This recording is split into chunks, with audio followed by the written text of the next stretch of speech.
మీరు పోలీసులు కొంచెం ఈ పక్క వచ్చేయండి. అడ్మినిస్ట్రేషన్ పైకి రండి. నువ్వు కూడా కూర్చోమా.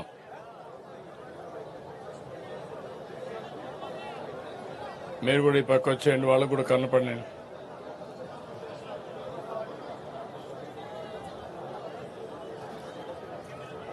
నమస్కారం. గౌరవనీయులు నారాయణ గారు ఈరోజు సిఆర్డిఏ బిల్డింగ్ నిర్మాణం చేసుకుని ఈ సందర్భంగా ఈ కార్యక్రమానికి ఇచ్చేసినటువంటి వేదిక పైన ఉండే పెద్దలందరికీ, ఒక పక్కన స్థానిక పార్లమెంట్ సభ్యులు, కేంద్ర మంత్రి పెమ్మసాని చంద్రశేఖర్ గారు, స్థానిక శాసనసభ్యులు గౌరవనీయులు శ్రవణ్ కుమార్ గారు, ఇంకో పక్కన గౌరవనీయులు నరేంద్ర గారు, శ్రీనివాసరావు గారు, పట్టాభి గారు, municipal administration secretary Suresh Kumar గారు, సిఆర్డీఏ కమిషనర్ కన్నబాబు గారు, అధికార యంత్రాంగానికి అందరికంటే ముఖ్యంగా ఈరోజు ఇక్కడ సిఆర్డీఏ ఆఫీస్ ఓపెన్ చేసుకున్నామంటే దానికి కారకులైన రైతు సోదరి సోదరములందరికీ నా నమస్కారాలు, అభినందనలు, శుభాభినందనలు.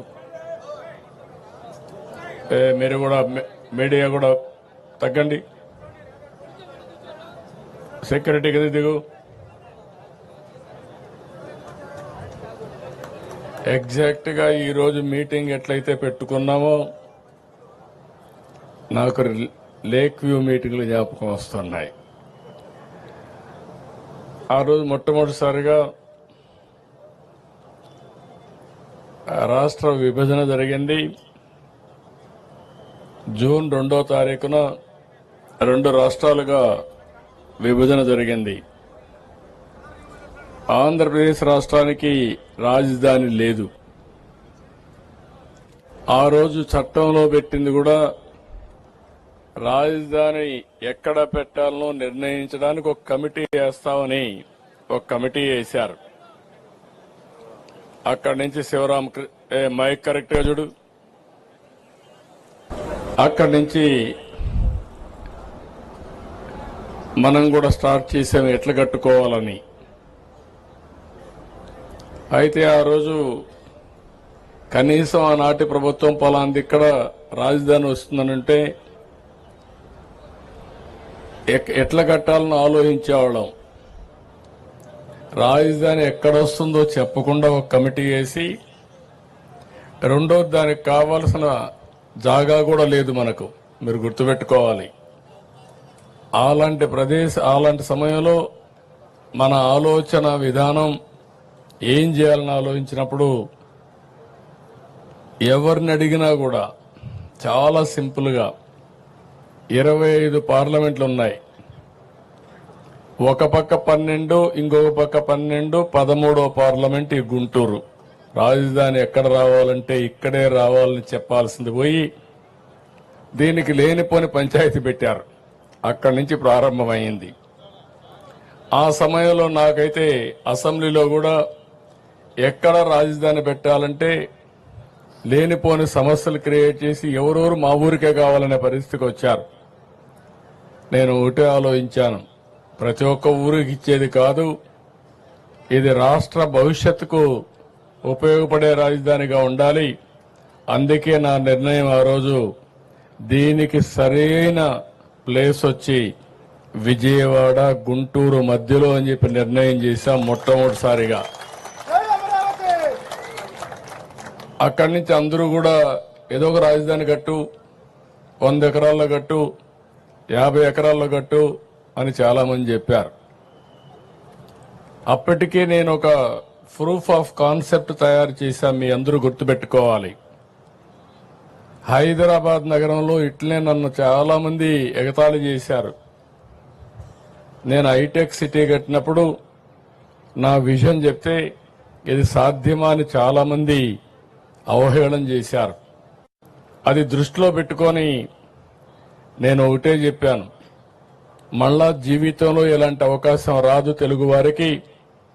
ప్రపంచంలో ఒక మంచి రాజధాని, అది కూడా ప్రపంచంలోనే ది బెస్ట్ రాజధాని అక్కడ కట్టింది బ్రౌన్ ఫీల్డ్ రాజధాని, ఇక్కడ గ్రీన్ ఫీల్డ్ రాజధాని కట్టాలంటే దేనికైనా ల్యాండ్ కావాలి. మీరు గుర్తుపెట్టుకోవాలి, ఆకాశంలో రాజధాని కట్టలేం. హైదరాబాద్లో అవకాశం ఏంటంటే రాజధాని కట్టే సమయంలో గవర్నమెంట్ ల్యాండ్స్ చాలా ఉండేటివి, మొత్తం సైబరాబాద్ ఏరియా అంతా కూడా. దానికి కారణం నిజాం పరిపాలనలో అక్కడంతా కూడా డెవలప్ కాలా. గుర్రాలన్నీ కూడా అక్కడ గ్రేజింగ్ పెట్టేవారు, మొల్చేది. అలాంటి ప్రదేశం చాలా గవర్నమెంట్ ల్యాండ్స్ అని కొంతమంది హైదరాబాద్ నుంచి పాకిస్తాన్కి వెళ్ళిపోయి ఆ ల్యాండ్స్ కూడా వదిలిపెట్టిపోయారు. అవన్నీ తీసుకొని నేను బ్రిక్ బై బ్రిక్ డెవలప్ చేశా. ఆ అనుభవం నాకుంది. అయితే ఇక్కడ ఏం చేయాలని నాకు అర్థం కాకపోతే నాకు దారి చూపించింది ఇక్కడుండే రైతాంగం అని చెప్పి మరొకసారి మీ అందరికీ విజ్ఞప్తి చేస్తున్నా. మీలో ఎందుకంటే భూమి అనేది ఒక సెంటిమెంట్. నేను ఎక్కడ ఏ ప్రాజెక్ట్ని కట్టినా మీరు ఒక్కసారి చూస్తే ఎక్కడ కూడా ఫెయిల్ కాలా. హైదరాబాద్లో ఎయిర్పోర్ట్ కట్టాం, 5,000 ఎకరాలు. నేను డే 1 ఒకే మాట చెప్పాను, నేను చెప్పింది మీరు ఎయిర్పోర్ట్కి భూమి ఇవ్వండి, ఇక్కడ ఎయిర్పోర్ట్ కడతాం, లిబరల్గా కాంపన్సేషన్ ఇస్తాం, అది పక్కన మీరు కొనుక్కోండి, దీనికంటే 10 ఇంతలు రేటు పెరుగుతుందని చెప్పి చాలా స్పష్టంగా చెప్పాను. వాళ్ళు ఆ పని చేశారు. ఎంతమంది రెచ్చగొట్టినా వినకుండా చేస్తే అక్కడ ఎయిర్పోర్ట్కి ల్యాండ్ ఇచ్చి పక్కన ల్యాండ్ కొనుక్కున్న వాళ్ళందరూ కోటీశ్వర్లు అయ్యారంటే అది ఆ రోజు నేను చూపించిన విజన్ అని చెప్పి కూడా నేను మీకు తెలియజేస్తున్నా. ఆ నమ్మకంతో మీరు ముందుకొచ్చి దగ్గర ల్యాండ్ పూలింగ్ కాన్సెప్ట్ ఇది ప్రపంచంలోనే నూతనమైంది. ఎక్కడ ఏ దేశంలో కూడా సక్సెస్ కాలా. అలాంటి నూతనమైన విధానానికి ఆ రోజు నారాయణ గారు, శ్రావణ్ కుమార్ గారు, పుల్లారావు గారు కూడా ఉన్నారు. ఆ రోజు మంత్రి పుల్లారావు, స్థానిక శాసనసభ్యుడు మన శ్రావణ్ కుమార్ గారు, నారాయణ గారు మంత్రి. మీ అందరితో నెగోషియేషన్లు చేశారు, మీరందరూ ముందుకు వచ్చారు. ఫస్ట్ టైం చరిత్రలో ప్రపంచంలోనే ల్యాండ్ పూలింగ్ కింద అందరూ కూడా ల్యాండ్ ఇచ్చిన ఏకైక చరిత్ర అమరావతి రాజధాని. అది నా జీవితంలో ఎప్పుడూ మర్చిపోలేను. అలాంటి దీనికి దోహదం చేశారు. తర్వాత జరిగిన 5 ఏళ్లు. అయితే ఆ రోజు మనం గుర్తుపెట్టుకోవాల్సింది, ముందు రాజధాని ఎక్కడ పెట్టాలో నిర్ణయం జరిగింది. ఆ తర్వాత మీరు ల్యాండ్ ఇవ్వడానికి కొంత సమయం ఏ విధంగా రావాలి పాలసీ అన్ని కూడా నిర్ణయించాం. ల్యాండ్ పూలింగ్ చేశాం. అప్పటికే లేట్ అవుతుందంటే సెక్రటరియట్ కట్టాం, అసెంబ్లీ కట్టాం. నేను ఆ రోజు చెప్పింది మాస్టర్ ప్లాన్ ప్రకారం మనం సెక్రటరియట్, అసెంబ్లీ ఇవన్నీ వచ్చే లోపల మనకు ట్రాన్సిట్ అంటే ఈ రోజు ఉండడానికి మంచి బిల్డింగ్లు కావాలంటే అవి కావాలని అపోజిషన్ పార్టీ ఇవన్నీ కూడా రేకు షెడ్లు వేస్తున్నారు, లేకుంటే ఇంకోటి చేశారని చెప్పి అపహాస్యం చేసే పరిస్థితికి వచ్చారు. కానీ ఈ రోజు నేను చెప్తున్నా, I'm very happy. First building CRDA building మొదలైంది. ఇది ప్రారంభం మాత్రం. రేపు రాబోయే రోజుల్లో గవర్నమెంట్ బిల్డింగ్స్ కానీ ప్రైవేట్ బిల్డింగ్స్ కానీ అన్నీ వస్తాయి. ఇది ఇంకొక విషయం కూడా మిమ్మల్ని అందరినీ కోరుతున్నాం. మీరు పడిన కష్టాలు 5 ఏళ్లు నేను చూశాను.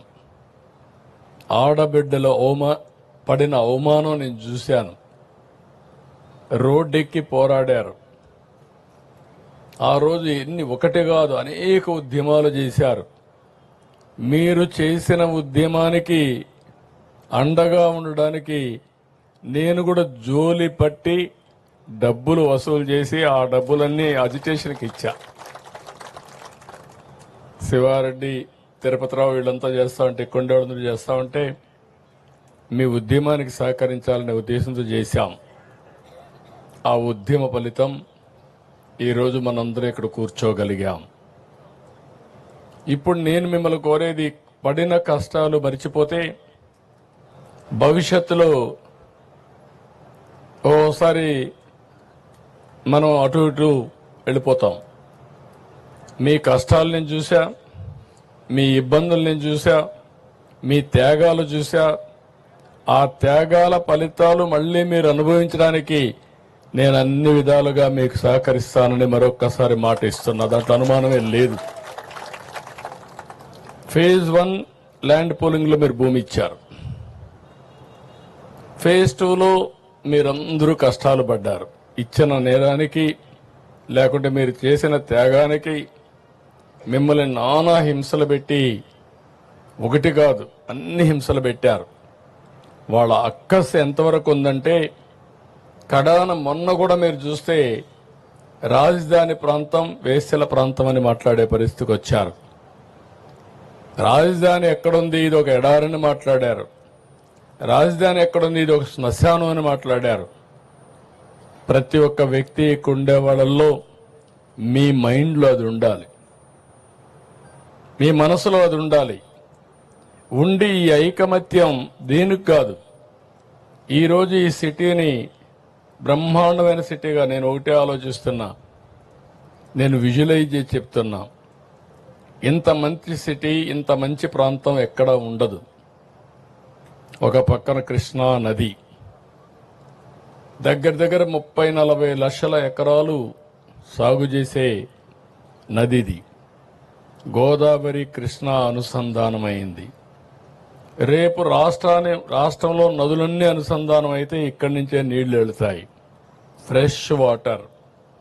ఏ సిటీ కూడా లేదు భారతదేశంలో ఇలాంటి సిటీ. భారతదేశంలోనే కాదు, ప్రపంచంలో ఎక్కడా లేనటువంటి సిటీ ఈ అమరావతి అని చెప్పి కూడా నేను మీకు తెలియజేస్తున్నా.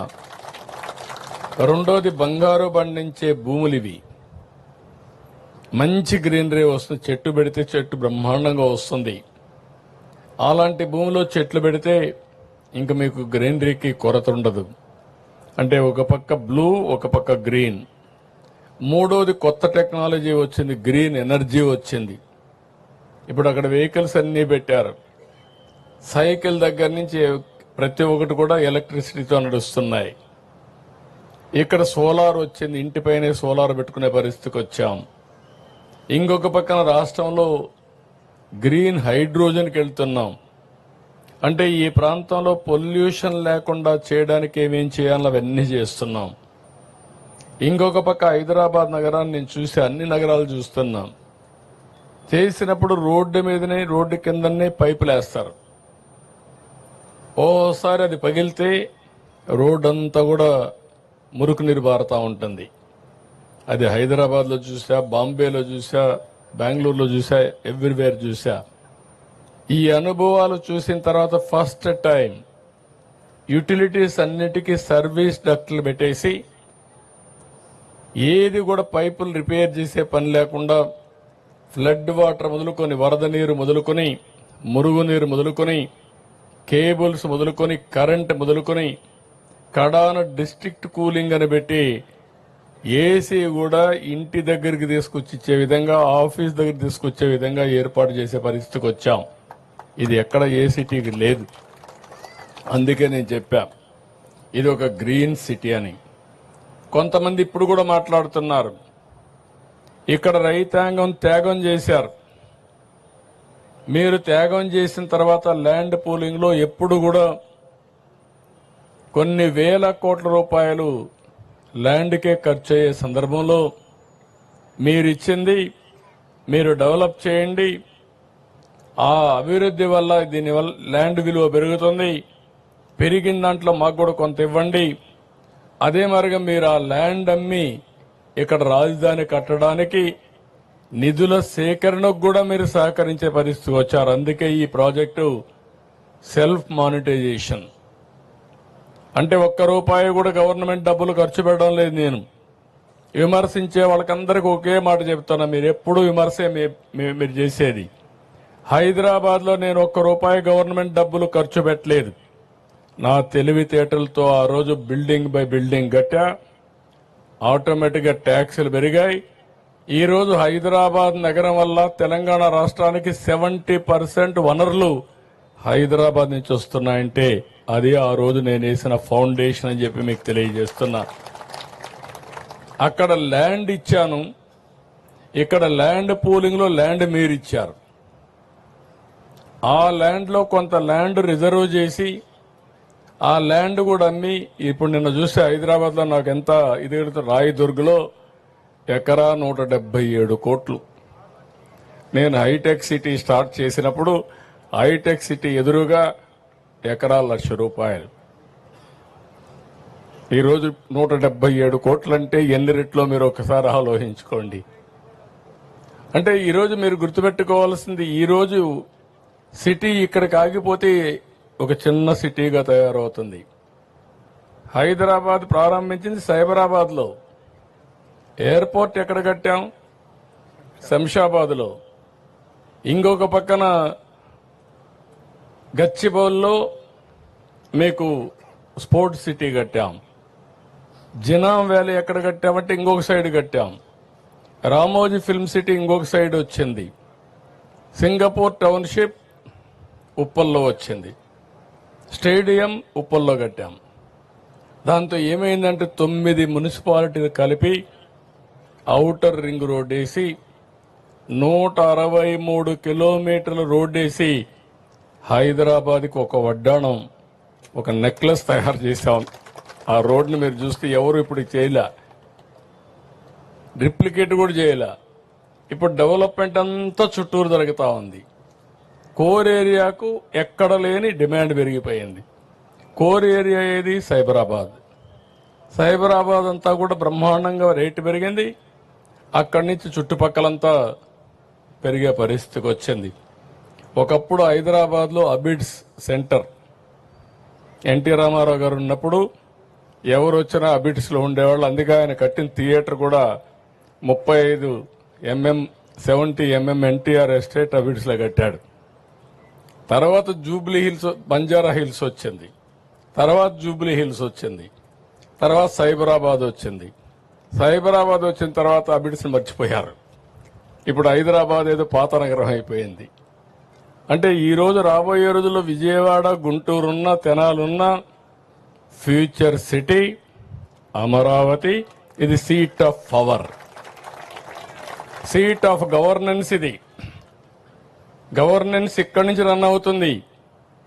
ఇది అయిన తర్వాత మొత్తం పెరగకపోతే మనం కూడా ఇది ఒక మున్సిపాలిటీ మారిగా ఉంటుంది. మీరందరూ గుర్తుపెట్టుకోవాలి.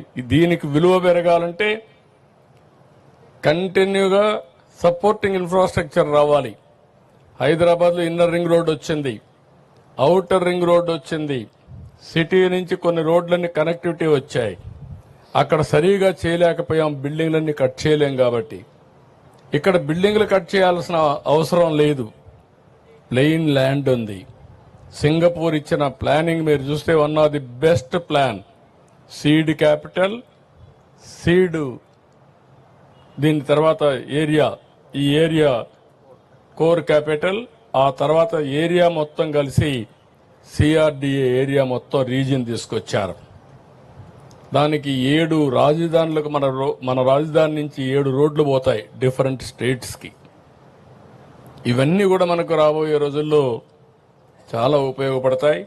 నేను ఒకటే చెప్తున్నా, ఇక్కడుండే రైతాంగం నెక్స్ట్ లెవెల్కి మీరు ఆలోచించాలి.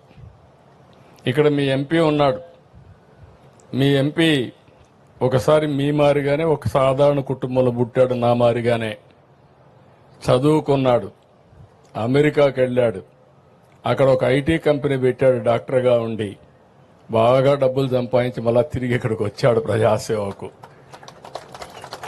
అంటే ఒక సక్సెస్ స్టోరీ. చిన్న వయసులోనే అక్కడి నుంచి ఎంపీగా సునాయాసం గెలిచాడు. కేంద్రంలో డబుల్ ఇంజిన్ సర్కార్ వచ్చింది, మనకు అవకాశం వచ్చింది, ఆయనకు కూడా జాక్ పాట్ వచ్చింది. ఒక మాటలో చెప్పాలంటే ప్రజాసేవ చేయడానికి ఇంత తొందరలు ఇవి రావు. అది మీ ఎంపీ కావడం మీ అందరి అదృష్టం. అది కూడా చెప్తున్నా, గుర్తుపెట్టుకోవాలి. ఇక్కడ మీ ఎంపీ లెవెల్ హెడ్గా ఉన్నాడు, చేయాలని తపనుంది, డెవలప్మెంట్ చేయాలని తపనుంది, ప్రపంచాన్ని చూశాడు, దేశంలో మంత్రిగా ఉన్నాడు.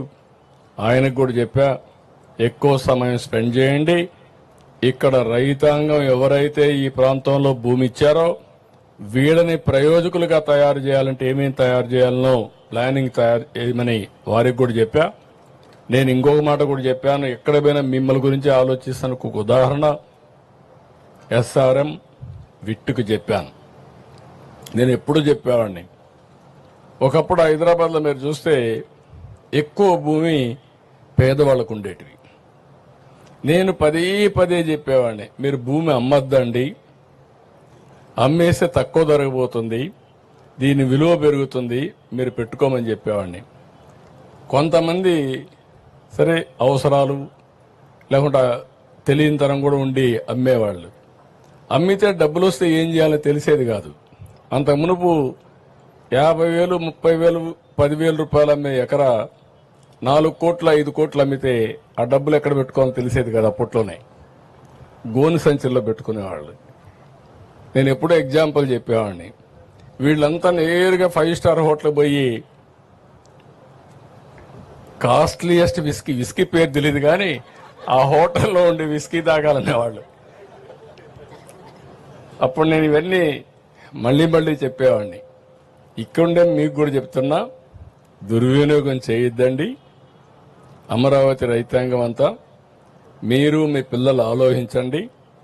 అందరం సాధారణ కుటుంబాలను పుడతాం. వచ్చిన అవకాశాన్ని ఉపయోగించుకుంటే మనం అనుకున్న స్థాయికి ఎదిగేదానికి అవకాశం ఉంటుంది. మీరు ఇంటికి ఒక ఆంట్రప్రెన్యూర్ అన్నాను.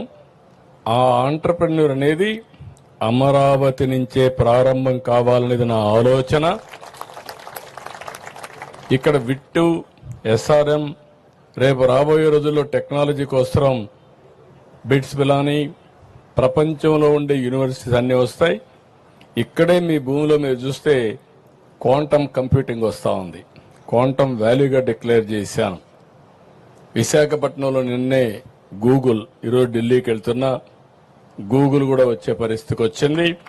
ఈ గూగుల్ వల్ల AI సునాయాసంగా డేటా సెంటర్ AI వస్తుంది. ఇవన్నీ కూడా మీరు గుర్తుపెట్టుకోవాల్సింది. నాకు కూడా అర్థమయ్యి ఇవన్నీ కాదు, నేను మొదటి నుంచి కూడా ఏదైనా అర్థం చేసుకొని ప్రపంచంలో ఏది జరుగుతుందో దాన్ని ముందు ఊహించి మన తెలుగు జాతికి అందించాలనేది నా ఆకాంక్షని మరొక్కసారి మీ అందరికీ తెలియజేస్తున్నా. ప్రధానమంత్రి గారు క్వాంటమ్ మెషిన్ పెట్టాడు, నేను క్వాంటమ్ కంప్యూటర్ అమరావతి తీసుకొచ్చా.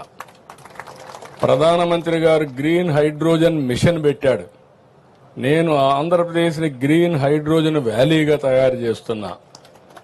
అందరూ ఏ గురించి మాట్లాడుతున్నారు? హైదరాబాద్లో మీరు ఆ రోజు హైటెక్ సిటీ, IT ఒకే ఒక నిర్ణయం, మీ ఊర్లో కూడా ఉంటారు. ప్రపంచంలో ఏ దేశానికి పోయినా హైయెస్ట్ పర్ క్యాపిటల్ ఇన్కమ్ ఎవరిదంటే తెలుగువారిది. అది తెలుగువారి యొక్క ప్రతిభని మరొకసారి మీ అందరికీ విజ్ఞప్తి చేస్తున్నా. ఇప్పుడు అయిపోయింది, డేటా సెంటర్ లేకపోతే క్వాంటమ్ కంప్యూటర్, ఇంకొక పక్కన ఎక్కడికక్కడ ఆర్టిఫిషియల్ ఇంటెలిజెన్స్ వల్ల నిర్ణయాలు చేయడం చాలా ఈజీ అవుతుంది, చాలా అక్యురసీ వస్తుంది. నేను ఇక్కడే ముగ్గురికి నారాయణ గారు చెప్తున్నా, నారాయణ గారు ఫస్ట్ నుంచి అసోసియేట్ అయ్యాడు, శ్రావణ్ కుమార్ ఫస్ట్ నుంచి అసోసియేట్ అయ్యాడు. మీతో సంబంధాలు పెట్టుకొని మిమ్మల్ని మెప్పించిన వ్యక్తులు. నేను అందుకే ఒక మాట చెప్పాను, మీరు కూడా గుర్తుపెట్టుకోవాల్సింది, అన్ని మీరే చేసేయంటే ఎవరు చేయలేం, కానీ మీరు బాగుపడడానికి దోహదం చేయడానికి హ్యాండ్ హోల్డింగ్ ఇవ్వడం మా బాధ్యత, ఇబ్బందులు లేకుండా చేయడం మా బాధ్యతని మరొకసారి మీ అందరికీ తెలియజేస్తున్నా. ఏదో మిమ్మల్ని మెప్పించడానికి నేను మాట్లాడడం లేదు, కానీ నాకు కూడా పనులు 176 ఉంటాయి.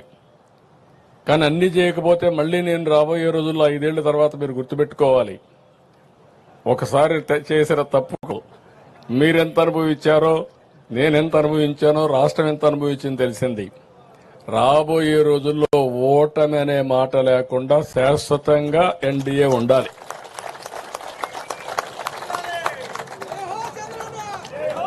ఎన్డీఏ శాశ్వతంగా ఉంటే అటు నరేంద్ర మోడీ గారు 2047కి ప్రపంచంలోని నెంబర్ 1 ఆర్థిక వ్యవస్థగా భారతదేశం తయారవుతుంది.